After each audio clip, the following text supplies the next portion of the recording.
What is going on, everybody, and welcome to the Thursday edition of the Stochastic NHL Strategy Show. I'm your host, Josh Harris. If you saw the Stochastic schedule, they're actually calling me Harris now, which is what everyone calls me. So maybe I'll just introduce myself as Harris because obviously Josh Engelman is Josh Engelman, and they don't want to put Josh H, so they call me Harris. But that all my boys in the hood of New Jersey call me Harris. I have no boys in the hood, but they call me Harris. NBA All-Star break is over. DK are reverting back to some sad NHL GPPs. It is what it is. Hopefully they'll fill early and they'll push it. Inhale the copium. But joining me, as always, some Cliffy. How you doing? Doing well. Would be doing better if the Buffalo Sabres didn't completely blow that last night. It's funny, we said it on the show, like, can the Buffalo Sabres possibly let us down for the second time in 3 days? And dear reader, they absolutely let us down for the second time in 3 days. Had Anaheim, did not have Columbus.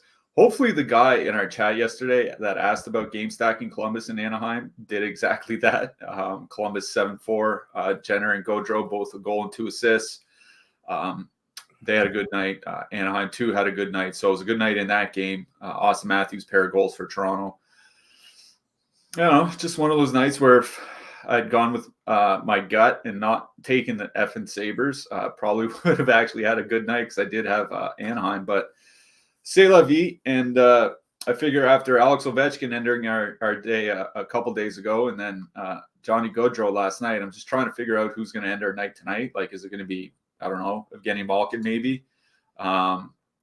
Maybe an Alex Wenberg. Alex Wenberg, 3 assists and 4 shots or something, just kind of putting the nail in the coffin tonight would feel about right. But interesting 11 games, couple big injuries. One we'll get to in the Rangers game, one we'll get to in the Vegas game. Could make for some interesting matchups. Lots of road teams I like here tonight, which is good because a lot of the good teams are on the road. So excited to break this one down. Yep. Should have saw Columbus coming because we both railed on him pretty hard yesterday. Should have just marked that down, been like, you know what? Should have just locked in that top line. I saw immediately Werenski from Johnny Gaudreau and Ralstovic, and I was just like, whoop, and went to sleep. Yeah.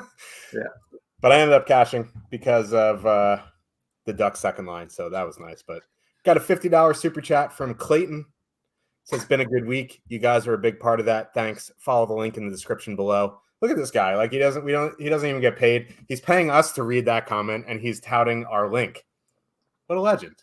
Clayton's a legend. Even if he makes I don't know what I'm saying. Something about his hands. I'm having a tough start to the day. We're going to lock it in and we're going to go have a great show. But thank you, Clayton, for the super chat. Yeah, thanks a lot. We certainly do appreciate that. That's helps a lot. Letting people know to click the link down in the description also helps a lot. Clayton had a second place finish, I think, in the $4 a couple nights ago or 3 nights ago. Third place 2 nights ago in the same contest. So he's had a pretty good week. Hopefully he can keep that rolling. Those kinds of hot streaks over a week or two can really make an entire season. So hopefully you can keep it rolling. Thanks a lot for the super chat. We appreciate that support. We appreciate your support in the Discord and everything else. A very valuable member of the Stochastic NHL family here. So thanks a lot, Clayton. Yeah, you are. And also that reminded me, I went and go look for it. We had an NBA guy. I think he's NBA. El Guru finished 7th in the 555 last night for 3K. Saw his name registered for the 444 tonight. So got a couple NBA guys sticking around. Congrats to you. You had a pretty good night there. Looks like you took home almost 4K across your contest. So always good when it's NBA All-Star break and you can get a couple guys from NBA staying after the break, which is nice. Yeah, hopefully more people across the industry do that so we can keep the contest at a reasonable size going over the next couple months. Because honestly, there's not that much time left in the NHL season. There's less than a week. There's a week left in February, and then March, and then a couple weeks of April, and then we're done. So we're starting to get to the home stretch here. Yeah, and Man, this time last year, I was in a weird place, just toxic, just chugging energy drinks, eating McDonald's. A little bit better place here this year. Let's get into the slate. I'm just talking. You know what? If you let me talk, I'll just go on. But 11 game slate. Let's get into it. Before we do, just want to say thank you guys so much for all the affiliate signups and the super chats. As Clayton says, you can click the link in the description below. You can also click the link in the chat. Both of them take you to the same place. That is the subscription landing page. You don't even have to get an NHL. We have MMA Sims. I'll have my MMA video out tonight, barring my kids letting me have 20 minutes to record. Very good card in Mexico City. Always a fun card, not a pay-per-view, so you don't have to spend $2 million to watch people maul each other. But I'll have that video out tonight. Cliffy's article, always free to read Tuesday, Thursday, Saturday, NHL.com, Stokastic.com/NHL. Josh's secret juice not working. But let's get into this slate. Florida Panthers with a 2.9 total heading into Carolina. The Hurricanes have a 3.1. If Carolina had a goaltender here, like if Freddie was healthy, he'll be back in a week or two, and he was, having a pretty good season, this would be a meat grinder of a game. It still might be because Carolina is an unbelievably good defensive team, and two of the best defensive lines in the league are going head-to-head with each other, it looks like. That Stahl line is going to match up against that Barkov line. That is just that just screams like muck it up in the neutral zone. Pyotr Kochetkov is confirmed for Carolina, or probable. He's probably their best option right now. He's still, Freddie, when he's healthy, is their best option. But at least it's not, Spencer Martin. That being said, there's absolutely no ownership on Florida here, like none. Actually, there's no ownership in this game, period. With the Stahl line going out against Barkov, that kind of takes me out on both of those lines. I don't particularly love Florida too, but I think a sneaky play here would be to take one-offs or two-mans from both of these second lines. Like, I think you can go Bennett, Kachuk. You could go Bunting, Netchus, you know what I mean? Something like that from these second lines. If you want a full stack Florida too, I guess that's fine. Not something I'm going to be particularly keen on in my single entry, but I think, Matty Kachuk is a pretty sneaky one-off here. I think Netchus is a pretty sneaky one-off. I'm expecting this to be a low-scoring game despite the 6 total. Carolina 1 is okay, but as you mentioned on probably the last 4 shows, Svechnikov really hasn't been shooting much. So I think it's the second lines that I target, and even those targets would be MME options only. Yeah, I will say I do have some interest in Carolina 1 here. Aho Svechnikov fast, 15,800 on DraftKings. As you mentioned, coming in with no ownership at all. I'll bring up the top stacks real quick. 0.2% ownership against 1% top 2 stack percentage. 2 reasons being this. One, Carolina's at home, so obviously they're going to be sending out the Jordan Stahl line out against Barkov, Reinhart, and Verhaeghe. That Barkov line has been tremendous defensively, 1.7 expected goals against. That's a matchup that you do not want for offense. So Aho and Svechnikov are going to avoid that, which is good. The other is Florida is the most penalized team in the league, basically going back to before Christmas. But I was, just the sample that I was looking at is January 1st. It's about 20 games, give or take, for each team in the league. 5 minor penalties taken per game in that span. It is by far the most in the league. Now, Carolina's not drawing a lot of power plays, but you and I have talked about how much better the top power play unit for Carolina has been with Svechnikov healthy and in the lineup. And it really has been.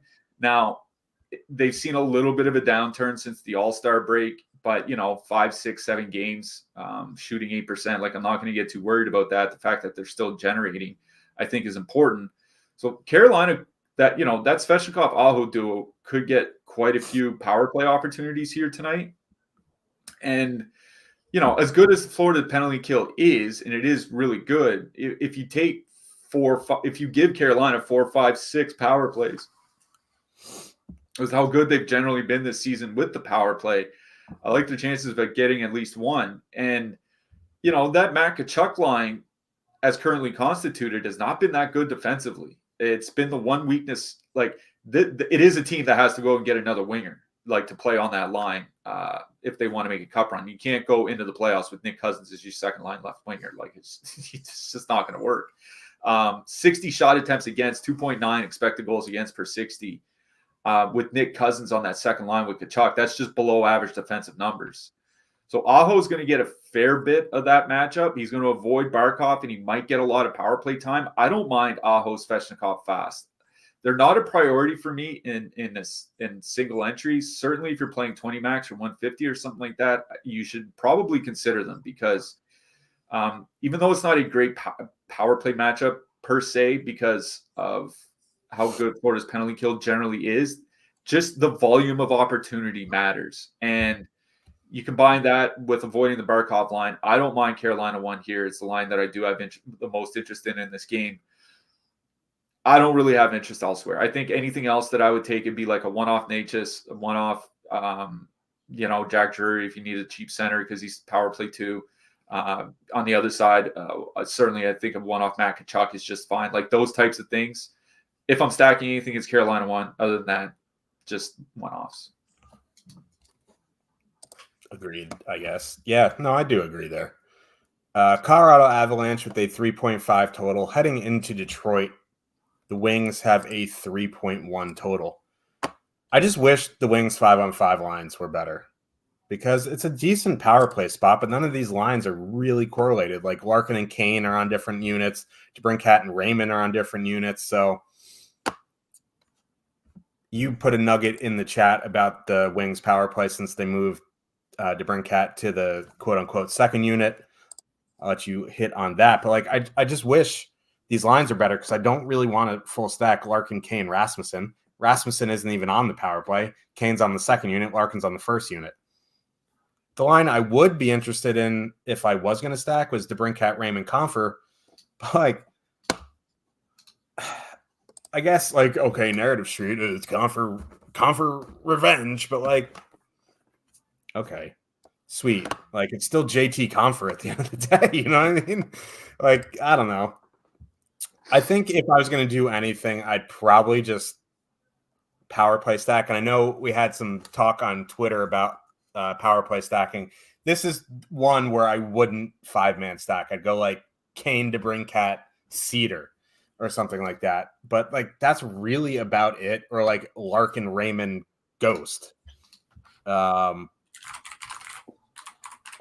Something like that. But it doesn't excite me. I just wish Kane and DeBrincat were on the same line or Larkin and Raymond were on the same line. This is a Colorado game for me. Colorado won 22-8, 9.3% projected ownership, a top 2 stack percentage, almost 26%. It's just one of those things Detroit isn't good defensively. They don't have a great PK. So it's just when you're talking about Edmonton. You play the power play, guys, and you just go about your day. If you want to spend up, you spend up. You know what I mean? They're matchup proof. This is a good matchup. This is a good power play matchup. So if you want to play Colorado, you play Colorado. If you want to add in Lehkonen, you add in Lehkonen. I think the second line is fine here as well. It's just kind of the point Cliffy drives home. He drove home this point yesterday. Why would you stack Colorado or Toronto without Matthews? And it's kind of the same. Why would you stack Colorado without McKinnon? You know what I mean?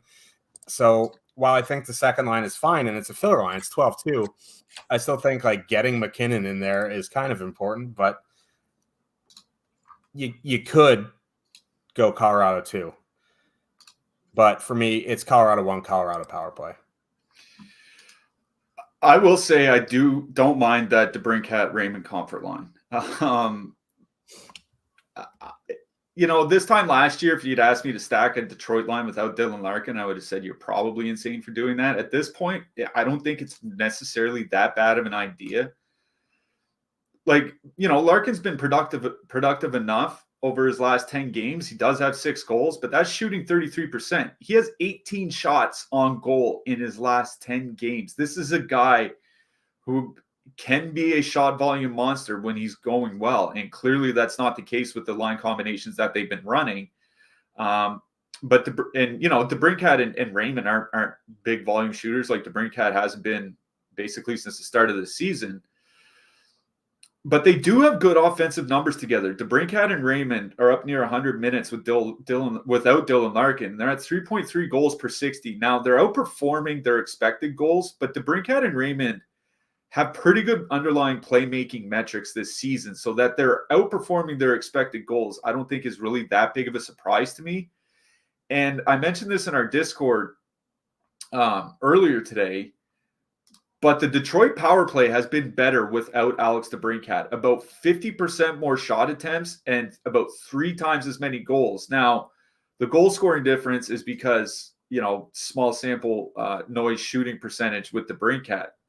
But the fact that they're generating 50% more shot attempts is a massive indicator to me that whatever they were doing with the power play, they were forcing it to DeBrincat too much, and they weren't getting as much volume towards the net, and they're scoring more because of it. And Colorado has been taking a lot of penalties, 3.8 minor penalties taken per game since January 1st. That's amongst the most on this slate. Like, it's Florida than everybody else, but it's amongst the most on the slate after Florida.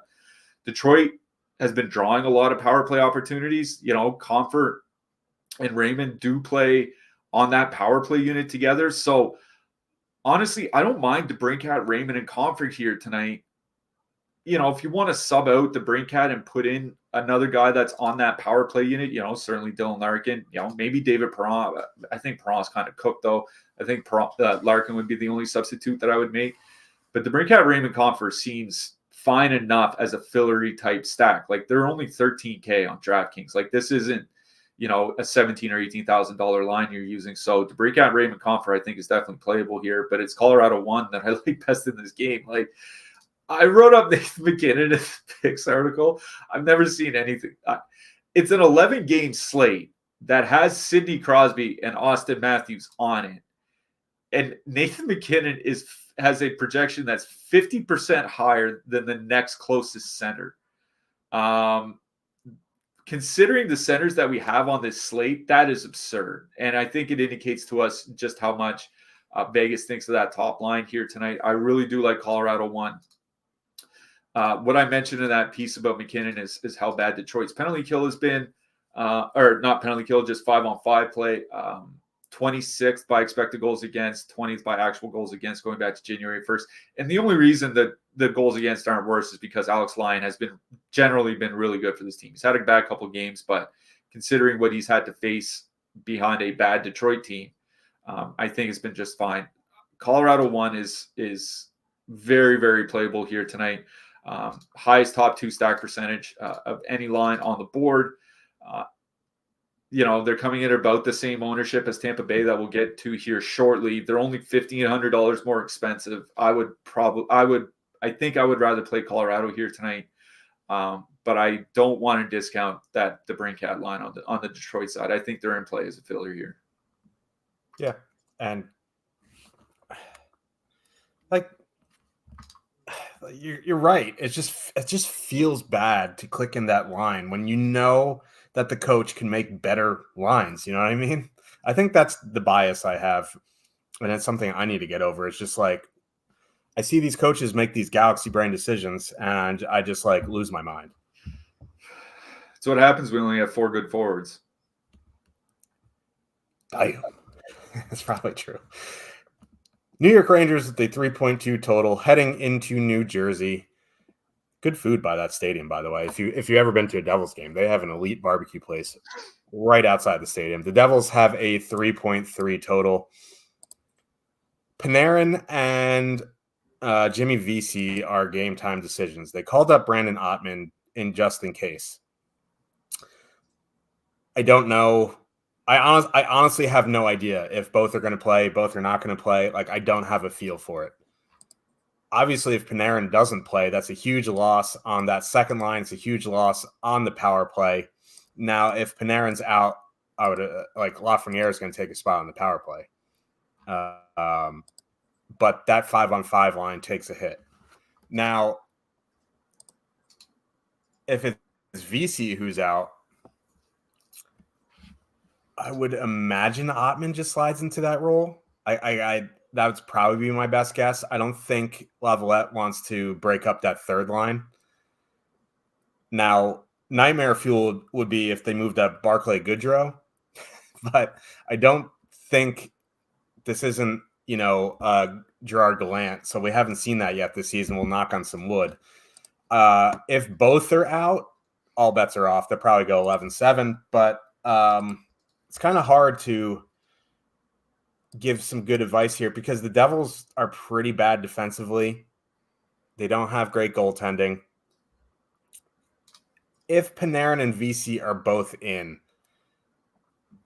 I don't mind the top 6 for the Rangers, right? If Panarin's out, it gets really dicey because it's really going to hurt their power play. And I think I would go to the Rangers' first line in that instance. Like, they're going to see Nico Hischier, but that line has been pretty high event.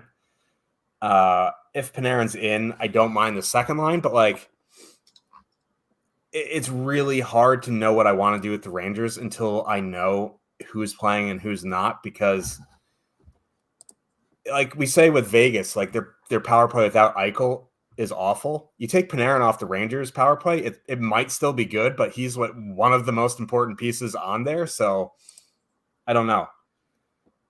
On the Devil side, I think it's just going back to the Hischier Bratt Palat line. I know they didn't have a great game from a DFS perspective last time against Washington, but I think I don't mind going back to it. They're 16-3, right? Igor had a great game last time out.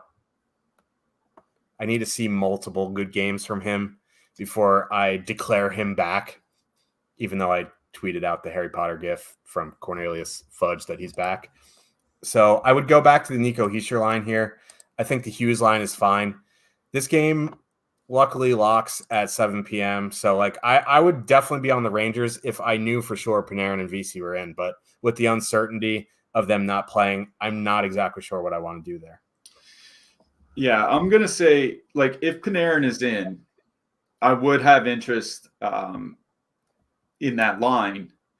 I'm going to be honest, though, with Siegenthaler back, he makes a big difference on that New Jersey blue line. Like, him and Simon Nemec can take top pairs and play them to league average or worse offense. Like that, they were a pair this season quite a bit, 240 minutes together, only 2.5 expected goals against. That's about league average and often playing shutdown minutes. So if you can hold, the opposing top lines to about league average offense, that's pretty good. And like the Devils' penalty kill has been good. That's one thing that they have been able to kind of hang their hats on. 8th fewest shot attempts or shots against per 60 minutes at 5 or on the penalty kill going back to January 1st. 12th fewest goals, but there's a glut of teams right around 10th. There's like Vancouver and Pittsburgh and so on. So penalty kill is not that bad. Siegenthaler back makes a difference. If Panarin's in, like, I guess that Rangers second line is fine. But if he's out, like, I don't have any interest in the Rangers here tonight, regardless. So probably not playing New York. I did write up the Hughes line in the picks article today. The Hughes line is at 41 shots and 3.1 expected goals per 60 minutes. They don't have a high shooting percentage. You and I have talked about that. Hughes has had some trouble finishing at 5-on-5 this season, but they're generating a lot. And if Panarin's out, I mentioned this in the article, but if Panarin's out, 3.8 expected goals against with Lafreniere and Trocheck on the ice without Panarin this season. It's horrible. Yeah. I think it's more of a function that they can't create the offense that they can and sustain the offensive pressure, and it just brings the opposing team back down the ice the other way. That's a really good matchup for Jack Hughes. So if Panarin's out here, I don't have any interest in the Rangers, and I have interest in the Hughes line. And, Igor Shesterkin, he may be back, but his numbers on the penalty kill over the last couple seasons have been amongst the worst in the league, like bottom 5, bottom 6 goalies in the league on the PK. And the New Jersey power play is generating a lot. They're just not getting the percentages. And if Shesterkin doesn't fix his penalty kill issues, this is a good matchup for the New Jersey Devils to turn those percentages around. So I really do like the Hughes line here. They're not coming in with all that much ownership, just 7.1%. They're under 18K, so they're not all that expensive. If you want to take off Holla and put in Hischier to make it more of a power play stack, I think that's fine. But it's the Hughes line I like best in this game, and it's honestly not even close if Panarin's out. Yeah, I mean, Panarin is a massive, massive loss for the Rangers if he's out. So that cannot be understated. They still have good guys, obviously, but he is probably, outside of Igor, the most important Ranger that they have. One of the chats I'm in just posted Vancouver power plays. Lindholm got kicked off the top power play, and they put Hronik back on. It'll last one power play. These coaches, and their chemtrails. But anyway, Dallas Stars, they 3.6 total.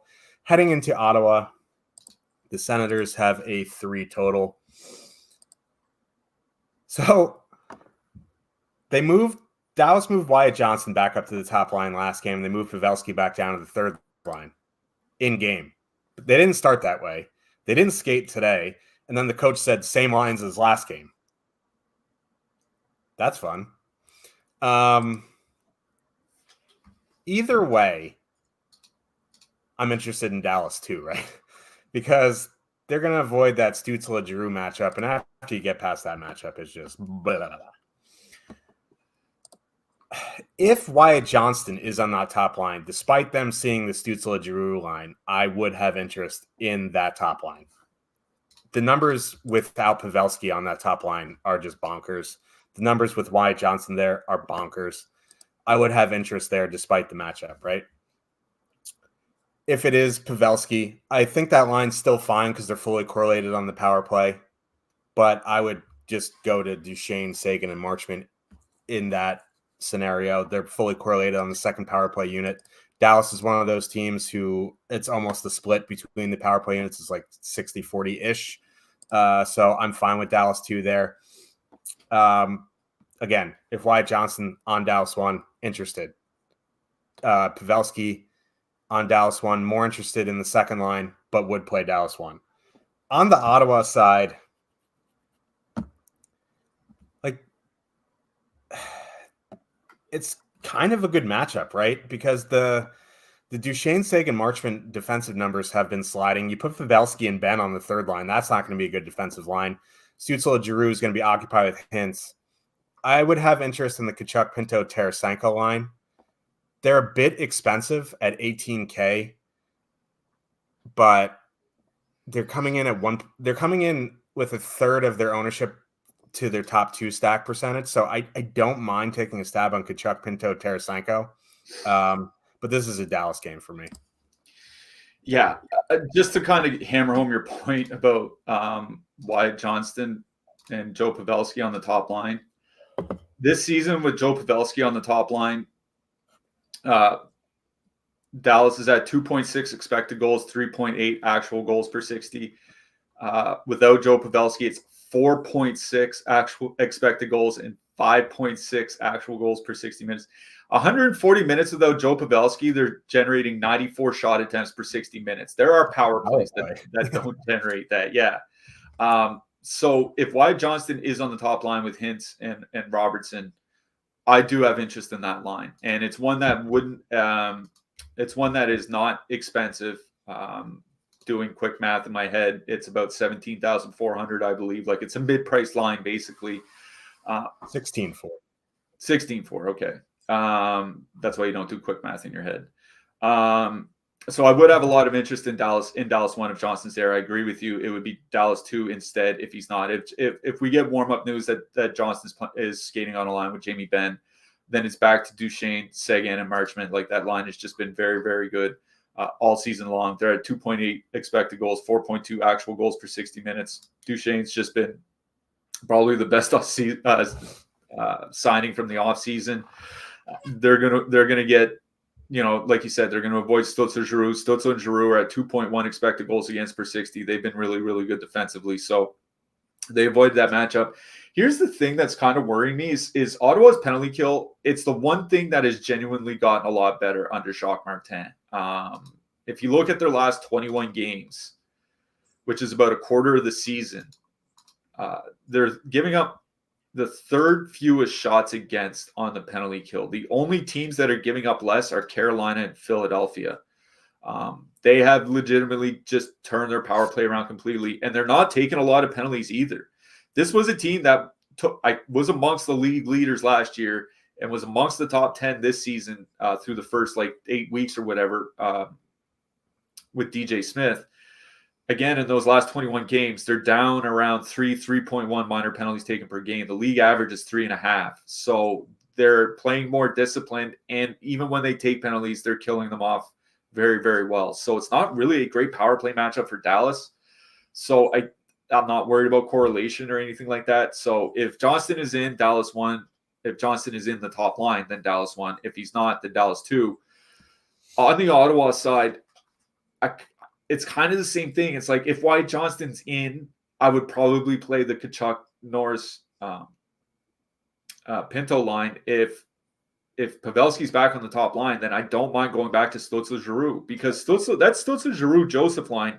3.1 expected goals for, 2.1 against, 4.4 actual goals per 60 minutes. Giroux has 25 points in his last 25 games. He's been a point per game player basically under Jacques Martin, averaging 3 shots per game over his last 5.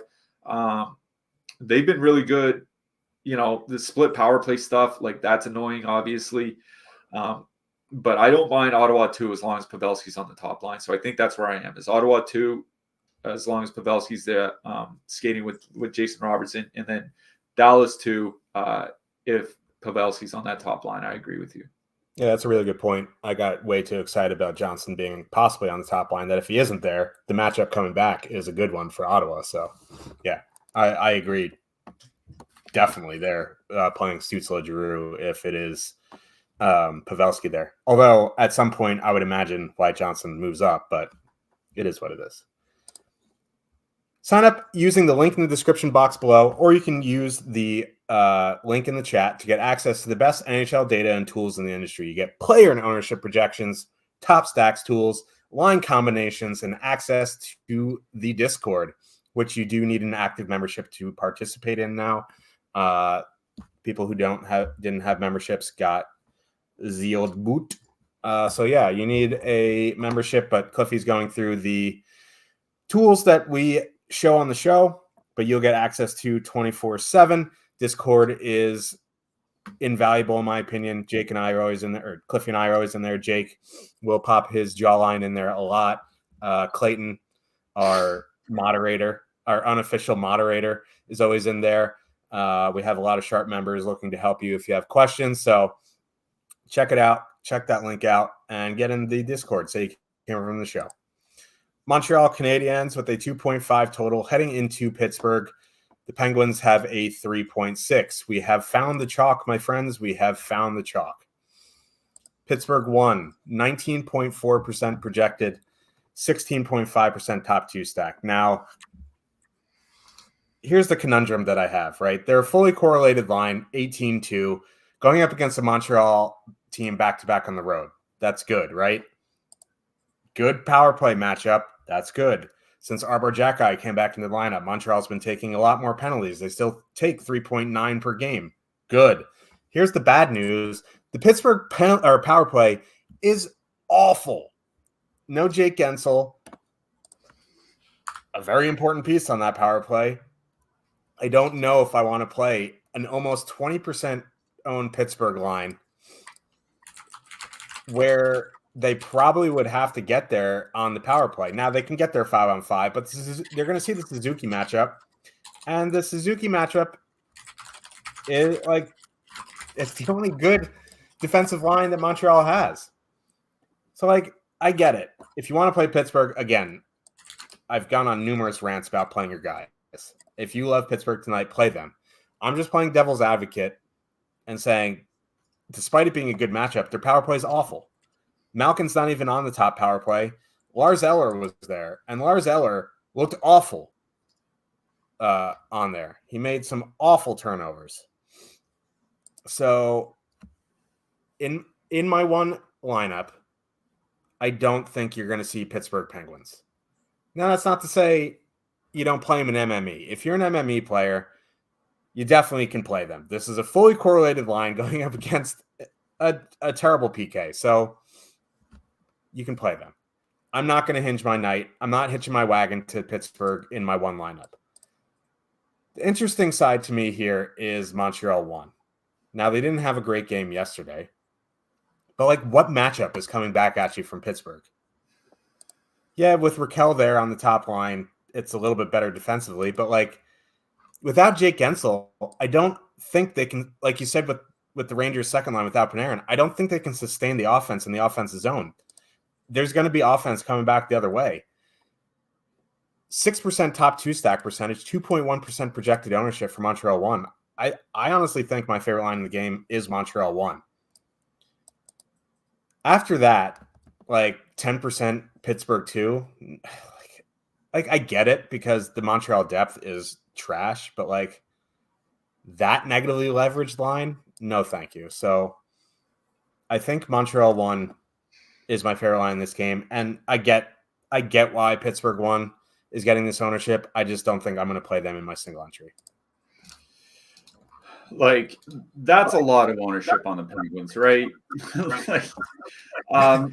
For a team that basically has not had a good power play for a calendar year now, and the power plays, it feels like it's just been getting worse with every passing game this season. Like, they had a little blip back in December where I think they had back-to-back games with 2 goals, and it's been like almost nothing since then. But it was the Sharks and the Coyotes where they scored power plays. Yeah. That's a good point.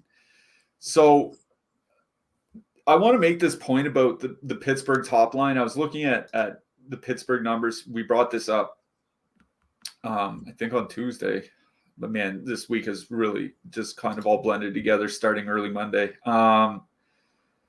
With Jake Gensel off his line, Sidney Crosby's on ice shot attempts go down by 20, roughly 28%. So 20 fewer shot attempts overall.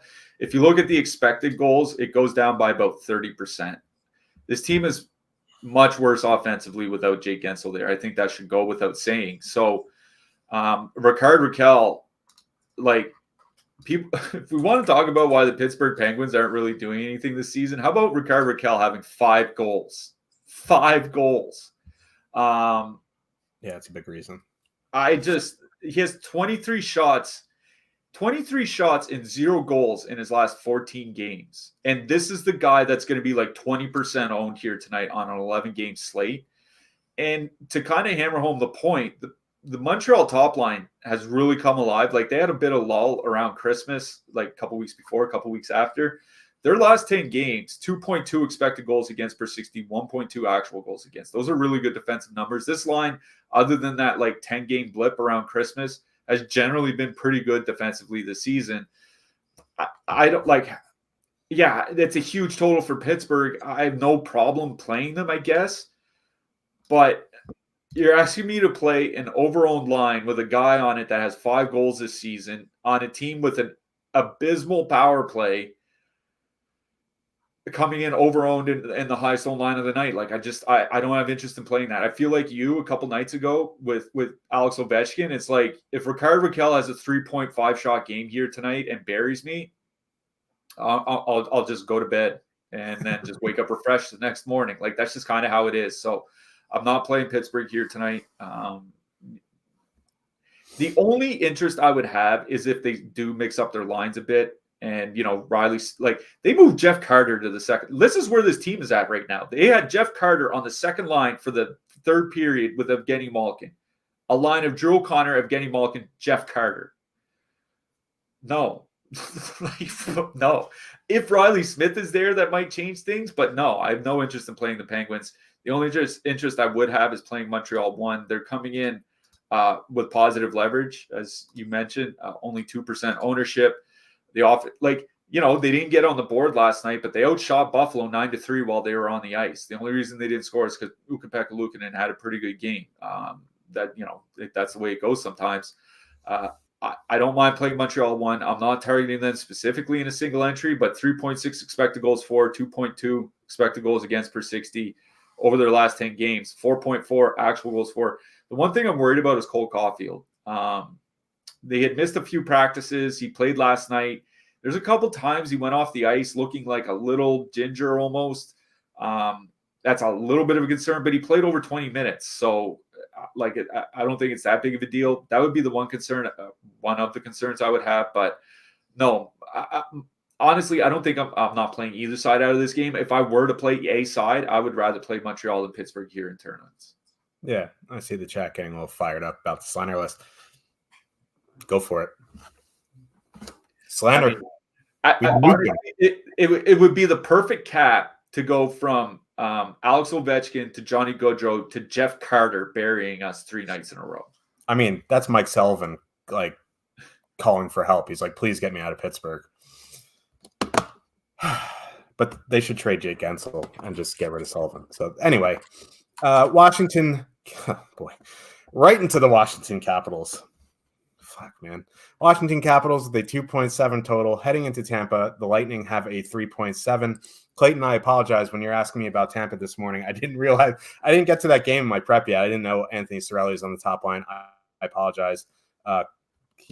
Clayton was like, yeah, Cliffy was right here. I was like, usually is. So Cirelli on that top line, fully correlated line. The one thing I will say is Washington penalty kill has been pretty good this season. It's like their only redeeming quality. More than I can say about. Never mind. Look out there. Hey, at least Washington 1 isn't negatively leveraged here tonight. They're coming in right at their top 2 stack percentage, 15-7. Like, even though Ovechkin had 2 goals, they got so lucky to get there, right? Like, they were up 5-2 and they put Ovechkin out for the full 2 minutes on the power play with 3 to go just to get him more goals. They were feeding him the puck from his office against the Devils. It's like, come on, man. But, whatever. If I was MMEing tonight, I would come in around that 3-4% on Washington 1 in my MME mix because Tampa, with these lines, probably aren't going to be great defensively. They aren't a great defensive team, but you take Cirelli away from Hagel and, their defense takes a hit. We had a good call on McMichael Mantha Protoss. If you I honestly don't mind going back to them. They're under 10K, coming in at 0.1% ownership. I know Mantha didn't do too much that game, but these Tampa Bay lines, maybe Paul Esamon Shiri could be a decent defensive line. No, it can't. It's not. No. No. So I'm saying, your reaction was so good. I don't mind going back to you don't have to full stack here. Going to one-offing McMichael is fine. I think McMichael Mantha, McMichael Protoss. If you're power play stack in Colorado or something like that, I think that's fine as a 2-man. My interest here is on Tampa 1, Kucherov, Stamkos, Cirelli. I don't really know what that's going to do for them on either side of the ice. I know it's going to hurt Braden Point being away from them a lot. But with Cirelli there, I don't think it's going to be a huge deal on either side of the ice. It might help them a little bit defensively. It might hurt them a little bit offensively. But, there's not a matchup coming back from the Washington side that concerns me. So I do like Tampa 1 here. I prefer to play Colorado 1. But this Tampa 1 line is coming in significantly positive leveraged again. They have a 3.7 total. Tampa Bay 1's my favorite line in this game by a mile. I think Washington 1 is fine. And I think taking a couple guys off Washington 2 is fine. Yeah, I think this is one of the arguments I would make for Tampa 1. I mean, just besides the fact, Kucherov and Point are a really good offensive duo, but Kucherov still generates offense no matter what. He has 170 minutes over the last this season, without Braden Point next to him. He's still at 3.5 goals for per 60 minutes. And Cirelli, Stamkos, Kucherov perfectly correlated on the power play, as you said. Washington generally has had a good penalty kill this season. It's been getting a little worse as the season's gone on. It's better in the first half than it's been the last 15 games, but generally been fine. The thing is the only matchup concern, because all of Washington's lines are bad defensively. The McMichael line, I think, is passable. They're about league average. The first and third lines are not. And with Tampa Bay at home, they're going to be able to keep Kucherov and Stamkos away from Nick Dowd, which is the big matchup that you want to avoid on the Washington side, right? And Dowd hurt too. That still hurt anyway. So, it just leaves Kucherov and Cirelli and Stamkos in a pretty good 5-on-5 matchup. One of the arguments is like we've been pointing out a bunch of not super filler lines like 10K lines, but like 13K ish lines. And the 1,000 and change difference between Tampa 1 and Colorado 1 could mean a lot to getting to some of those 13K lines on DraftKings without like double punting your defenseman or something like that. So I think Tampa 1 is perfectly playable here. Like they have a 3.7 total, which if I'm not mistaken is the highest on the board here tonight. So you could get a perfectly correlated line with the highest total on an 11-game slate at 10% ownership. I think that's a pretty good deal. So, yeah, I really do like Tampa 1. I'm not playing any of the other lines. Like, I don't know why Michael Chaffee's on the second line. I honestly, whatever. If you want to one-off Brandon Hagel, I think that's fine. That's about all I would do. It's Tampa 1 or one-off Hagel. Nothing for me on the Washington side. The one thing that had been a problem for Tampa is that Kucherov and Point really push the pace. They don't do that as much when they're not playing with each other. Cirelli is going to make a difference defensively on that top line. I think Point and Hagel don't really have like great defensive numbers together, but they're not that bad. Certainly not as bad as Point and Kucherov. So I don't think it's a great matchup for Washington. If you want to like go back to one off McMichael or one off Mantha or something like that, I guess one off Ovechkin, like that's all in play. I guess that's fine, but it's the Tampa side I like way better, and it's Tampa 1 I want to play. I want to play the perfectly correlated line. Yeah, agreed there. New York Islanders with a 3 total heading into St. Louis. The Blues have a 3 total as well. Line status quo here. St. Louis called up Zach Bolduc. He is min price on DraftKings. He's going to be playing with Braden Chen and Jake Neighbors. He was a 2021 first round pick for the Blues. He has 23 points in 45-ish games in the AHL. I don't think I'm going to hinge my night to St. Louis 2 anyway. I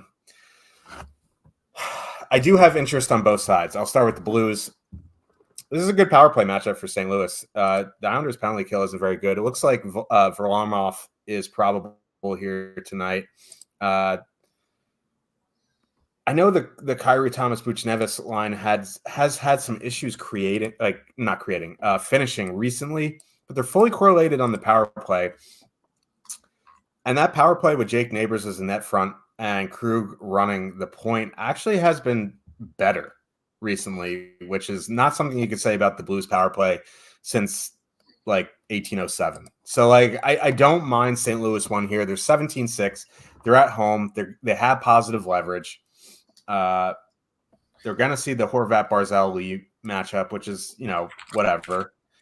It doesn't scare me entirely. So I do like St. Louis 1 here. You want to one off Jake Neighbors for the power play, that's fine.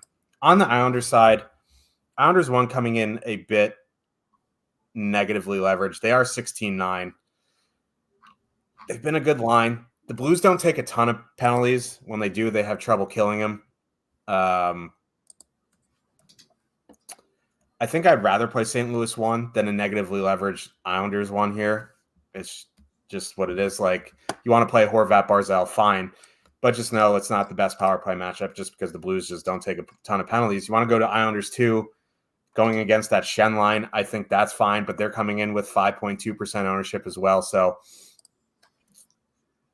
I think Islanders second line, fine. Just know they're going to be negatively leveraged, and it's not a huge deal. Like, it's not double-digit ownership. 5% on an 11-game slate is fine. But at 13-6, I'd rather just go play, like Dallas 2 or something. So St. Louis 1, honestly, my favorite line in this game. Yeah, I did write up St. Louis, the top line for the picks article. What I mentioned is the concentration of scoring. They have 27 games under Bannister. That's a third of the season. That line has 83 points. The rest of their forwards have 77.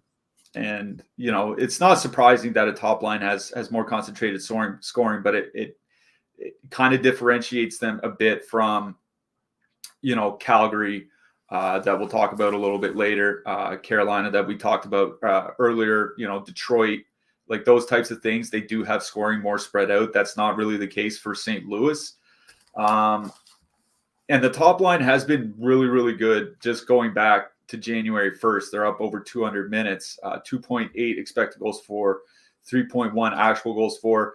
Jordan Kyrou plays like 18, 19 minutes, but Thomas and Buchnevich are usually over 20. The worry is that they're going against the Islanders top line, which has been really good defensively under Patrick Waugh. They're up to 10 games now. But the Islanders penalty kill, that's the point that I make in the article. The Islanders penalty kill is honestly just as bad as it's always been. It was bad for the first 40 plus games. Then after they've hired Patrick Waugh, second most shots against per 60 minutes, second most actual goals against per 60 minutes. And as you mentioned, the St. Louis power play has been a lot better with Jake Neighbors playing that net front role. They don't need 4 or 5 or 6 power play opportunities to score once, if not twice here tonight. They only need like 2 or 3 cracks at it. So I really do like St. Louis one here. They're not all that expensive, 17,600, projected under 4% ownership, 6.5% top 2 stacks, so nice positive leverage. I do like the top Blues line in this matchup. For me, it's Islanders 2 on the other side. I wrote up Kyle Palmieri as well. It's basically because as good as the Blues top line has been, the depth has not, at least defensively. What I mentioned in that piece is that with the top line on the ice, 27% more expected goals, 56% more actual goals per 60. And if Jordan Binnington and Joel Hofer hadn't been playing so well, it's kind of like Alex Lyon that we talked about with Detroit. What's keeping the goals against numbers moderately reasonable is excellent goaltending, and you cannot rely on excellent goaltending every single night. So I don't mind Islanders 2, as a filler type, but St. Louis 1, including ownership and price and everything, is by far my favorite line in this game. On the same page. We are on the same page. I think we're always going to be on the same page about that line. There are certain lines and teams like the Ducks and St. Louis top line when it's that iteration that we're on the same page. Yeah. Boston Bruins with a 2.8 total heading into Calgary. The Flames also have a 2.8 total. Boston back-to-back on the road. Boston won, again, negatively leveraged. I'm not interested. I'm not. You want to one-off Pasternak? Go for it. But they're going to see the Coleman-Backlund Mangiapane line. It's a tough matchup. Again, Zacha does nothing for me. Pasternak one-off there. That's really about it on the Boston side for me. On the Calgary side, it's going back to Kadri, Zari, Pospisil. Their minutes are always a concern, but they're only 12K. This isn't my favorite game to attack from a DFS perspective. It's more of an MME type deal, but it would be that Kadri line or a Pasternak one-off, but that's really about it. Yeah. The reason I don't have more interest in Boston is Calgary's penalty kill. Like their penalty kill has generally been pretty good this season. The last 20 games alone, 4th fewest shots against per 60 minutes on the PK. Goals against a little bit worse than that, but still in the middle of the league. So it's not like they're getting trounced or anything like that. They don't take a ton of penalties. They're right around the league average in that sense. So yeah, I think a Pasternak one-off is fine. James Van Riemsdyk, I'd say even a one-off, I think could be fine here because he's going to avoid that Backlund line. But honestly, I just don't have a lot of interest in either side here because Boston's coming in overowned, and it's a pretty bad power play spot for them. So a bad power play spot with an overowned line back-to-back on the road, like that's just not something I want to do on an 11. If this was a 5-game slate, I would be giving them much more consideration. 11 games, there are just other spots to go and pick from. And then you have the Calgary side where all the lines are coming in over leveraged, but no line is higher than 1.1% top 2 stack percentage. Like, there's just not a lot there that I particularly like. Like, if anything, I wouldn't be playing the Backlund, Mangiapane, Coleman line because they are going to see quite a bit of that Pasternak line. The Pasternak line has generally been pretty good defensively. The second line really hasn't been for Boston. Like, they haven't been awful, but they have been worse. 71 shot attempts against per 60 minutes. That's pretty bad. That's allowing a lot. That Sharangovich, Huberdeau, Kuzmenko line is fine to play, but I agree. I would go back to Zari, Kadri, Pospisil. They have been probably the most consistent line that this team has had all season. You can leave Pospisil off, I think, because he doesn't get a lot of ice time, but that line's at 2.8 expected goals, 3.1 actual goals. Kadri leads them in ice time since the Lindholm trade. Like, he's taken over in ice time per game from Lindholm. He used to be the number one. So at least he gets a lot of ice time, and him and Zari have been really good. So I think it's the Kadri-Zari duo that I like best in this game. Other than that, like one-off Pasternak or something, or move along. Yeah, agreed. Vancouver Canucks with a 3.1 total heading into Seattle. The Kraken have a 2.9, as we mentioned earlier. Elias Lindholm off the top power play. They moved Hronek there. This isn't the spot to power play stack the Canucks anyway. Two defenseman power play stacks just aren't it. Hronek, when he's been there this season, has been pretty bad. So I don't know why they're doing it. I don't have a ton of interest in this game either. Seattle's just a solid team defensively. They're just like boringly good, I guess is the way I would describe it. So like if you want to go to a line, it would be that JT Miller, Besser, Suter line. But again, I just don't have a ton of interest in Vancouver here. It's not a good power play matchup. It's not the best 5-on-5. I think it's going to be Arshdeep Baines taking Suter's role. They're putting Suter on the third line and Mikheyev down to the fourth. So Arshdeep Baines moving to the second line. Probably, I don't know too much about Arshdeep Baines. JT Miller and Brock Besser can carry anyone on that line, so we'll have to wait and see. But it's not the night for that anyway. That still would be my favorite line if I had to choose line. On the Seattle side, it would be back to that Beniers, Eberle, McCann line. That's really about it. You want to go to that Gord, Bjorkstrand, Tolvanen line, I think that's fine. But again, this is another game where I don't have a ton of interest in single entry. It would be more of a MME game. Yeah, I agree with that. Like, and we have to remember, like, they have run the Hronek, Quinn Hughes top power play before. It actually wasn't that bad, but they rode a pretty hot percentage. Like, they shot, like, I checked it right before the show. It was like 21% or something like that. Like, super elite power plays over a full season will shoot like 17, 18%. So 21% is just obscene with two defensemen. I think it was just a small sample thing. I don't have any interest in stacking either side here. The only thing I would kind of have interest in maybe is Bjorkstrand, Tolvanen, Gord, 12,600. Just a little bit of negative leverage. They have been the consistently good line for Seattle all season long. 3 expected goals per 60 minutes. Sometimes they've had some problems finishing, but they're going to avoid that JT Miller matchup for the most part, which is what you want to avoid. But like, Seattle's taking 2.5 minor penalties per game. Like, the league average is 3.5. They just don't take penalties. And the Vancouver penalty kill, other than that one game against Minnesota, has generally been pretty good over the last couple months. I don't have interest in stacking anything here. If people do, I mean, go with God, but that's not going to be my path tonight. Toronto Maple Leafs with a 3 total heading into Vegas. The Golden Knights have a 3.1 total. Mark Stone, going to be out for a little bit for Vegas. So their lines are Marchessault, Roy, and Barbashev, William Karlsson, Stevenson, and Cotter. Then Amadio, Howden, and Denisenko. Wowzers. This is a good power play spot for Toronto. And no one's playing them. The issue is like, Tavares started the game on power play 2. He moved to power play 1. They moved Marner off power play 1. Domi is still the second line center. Tavares is still the third line center. I think this is a game where you just like one off Matthews and or go like Matthews, Nylander, Riley, or Matthews, Riley, or something like that, and just go about your day. Like, I don't trust Keefe as far as I can throw him for keeping these power plays the same. So you just don't know. I think you just go with the safety of Matthews, you go with Nylander, and you go with Riley. On the Yeah, Vegas side.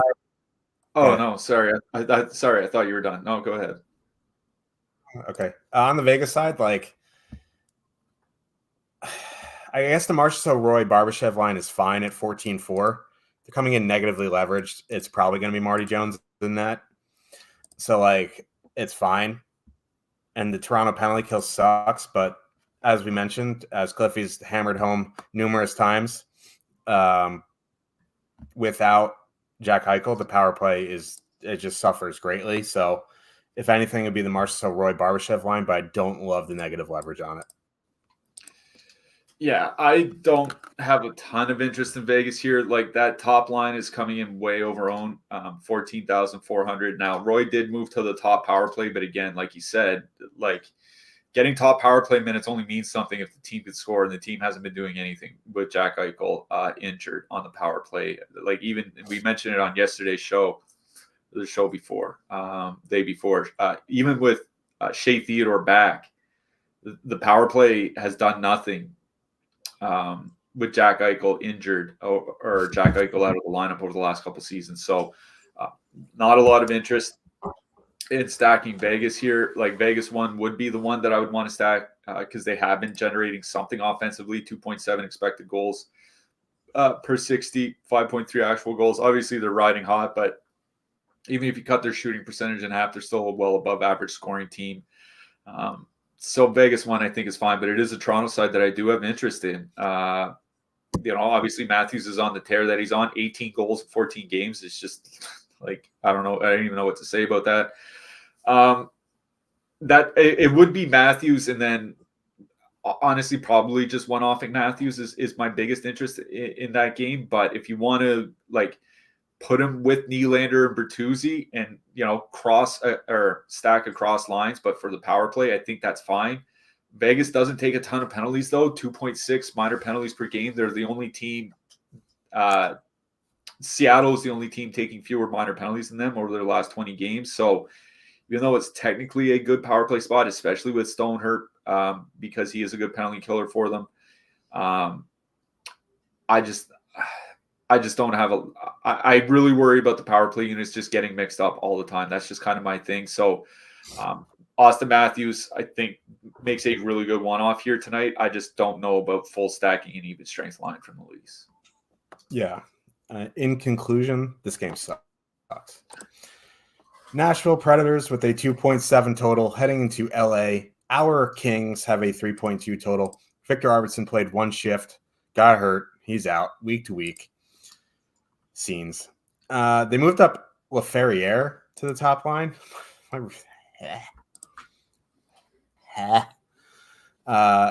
Yay, I guess. Like, I don't know. I think Kings 2 would be my target here. More Fiala Donnell. 15-2. A little bit of negative leverage, but they've been good pretty much all season. You want to go to Nashville one in this spot, fully correlated. I think it's fine. I don't know if they're going to make my cut in single entry. They're on the list. They might be one of my early cuts. They might be one of my late cuts, but they're decently priced. They're coming with positive leverage. It's just a goalie thing, you know what I mean? Like, Cliffy's a little bit higher on Cam Talbot than I am. But I will consider Nashville one. It is LA 2 that I'm interested in. I think also you can go to like Pierre-Luc Dubois, Byfield too. Did you see Byfield's goal the other night? That was just it is one of the best goals of the last 20 years. Yeah. Like, it's I just sat there watching it on repeat. It's absolutely incredible. Yeah. Ridiculous goal. So I think you could go to LA 3, but LA 2, Nashville 1 for me.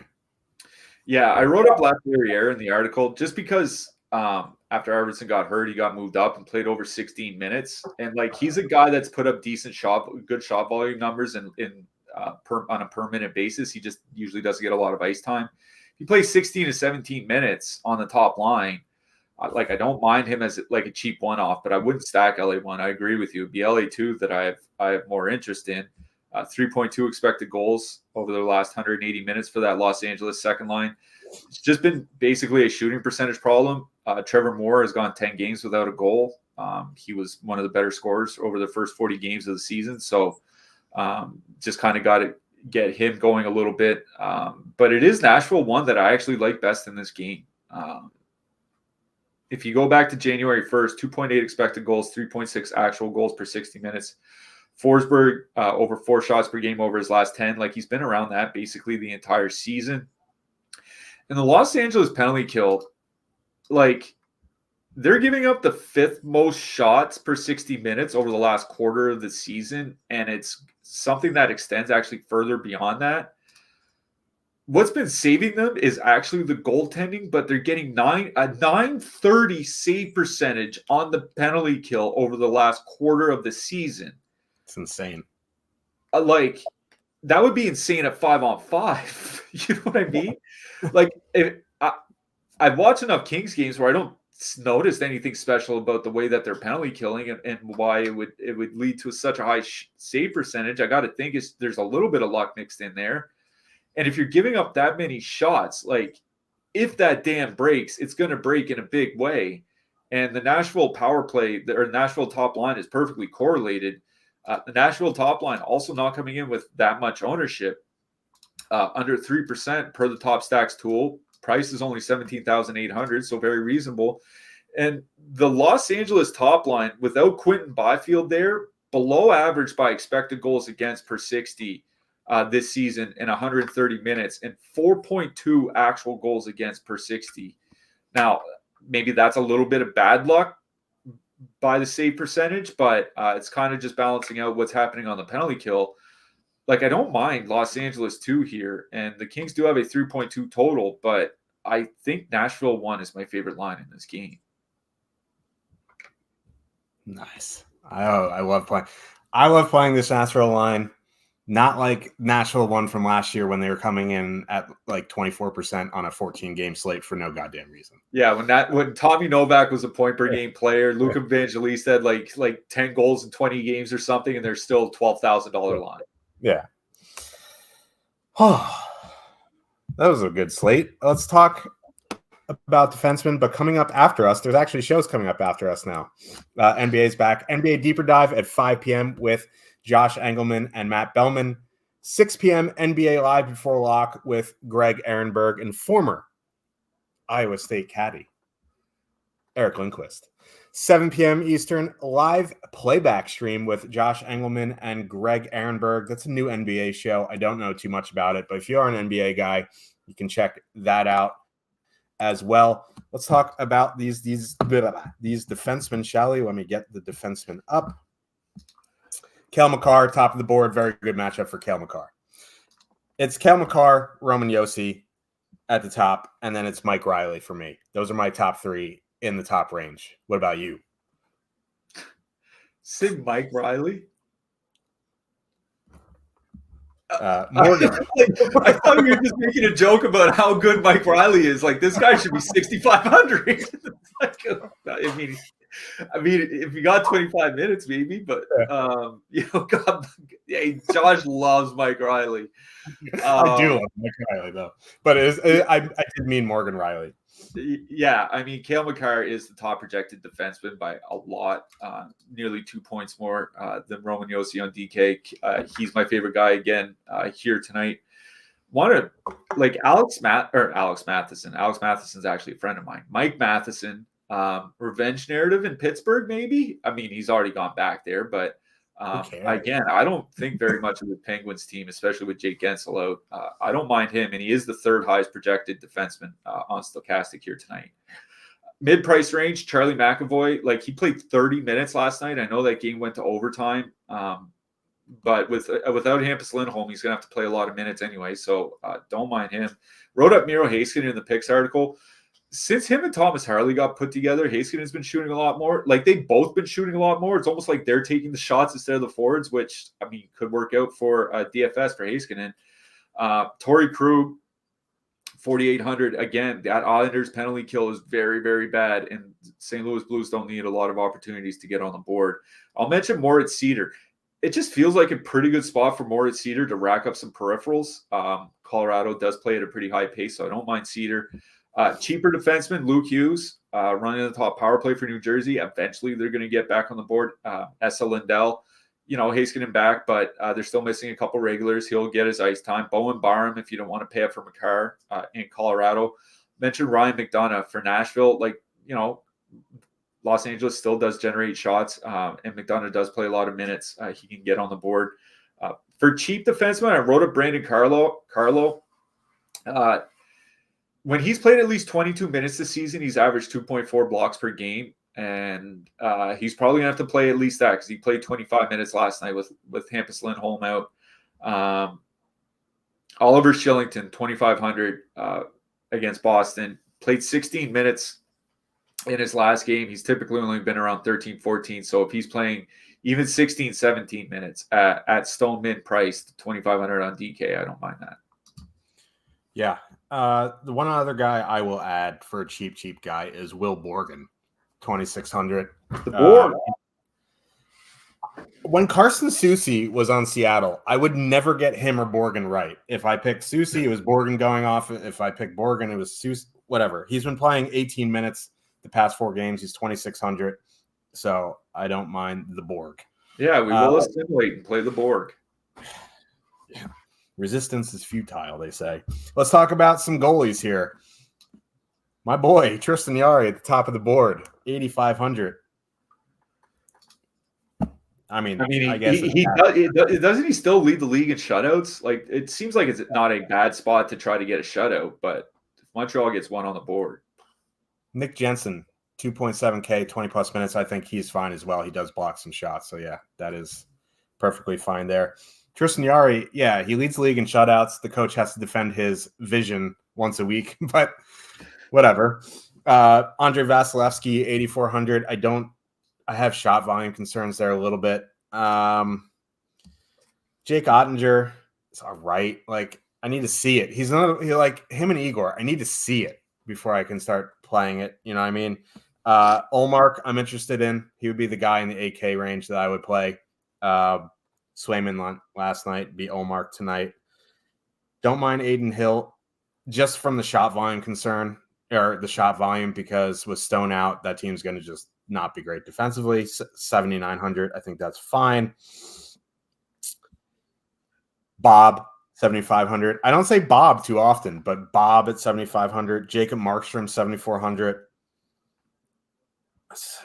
If you really want to get crazy, you could go Caden Primo.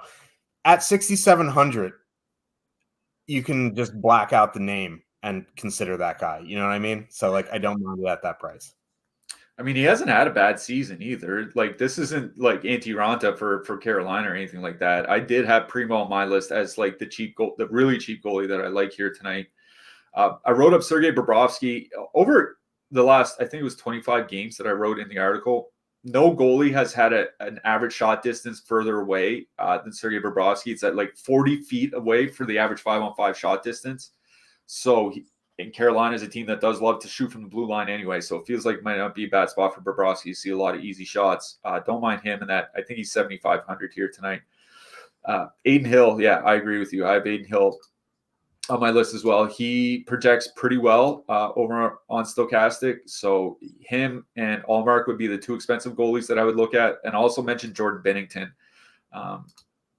St. Louis can give up quite a few shots. The Islanders don't really draw a lot of power plays. Could be a decent night for Binnington. So Binnington, Bobrovsky in that mid-price range, expensive guys, Allmark and Hill, and then super cheap Caden Primo. Yeah, I also think Saros is fine because I know someone's going to be like, you guys didn't mention Saros. Yeah, Saros, yeah. Yeah. Who are you looking for your hat trick pick? You know what? I'm going to go to that Colorado-Detroit game. I'm going to go kind of a chalky pick, but he hasn't been scoring a ton lately. Hasn't been shooting a ton lately. I think this is a good game for it. I'm going with Mikko Rantanen. I like it. I actually like that. He needs a breakout game. This is a great spot. I like this line. It's not the player you're going to expect on the line, but I'm going to go Rob Thomas. Ooh, that's a smooth pick. Bobby Knuckles. Yeah. If you haven't noticed, this is the end of 4 straight shows for us. It was a little bumpy car ride to get to the end there, but we will be back Saturday. There's a 3-game slate tomorrow, so we won't be here. We will be back Saturday at 2 p.m. Don't forget about the affiliate link if you are looking to go premium. Thank you guys so much. We'll see you on Twitter. We'll see you on Discord. We hope you win money. Good luck. Good luck tonight, everybody.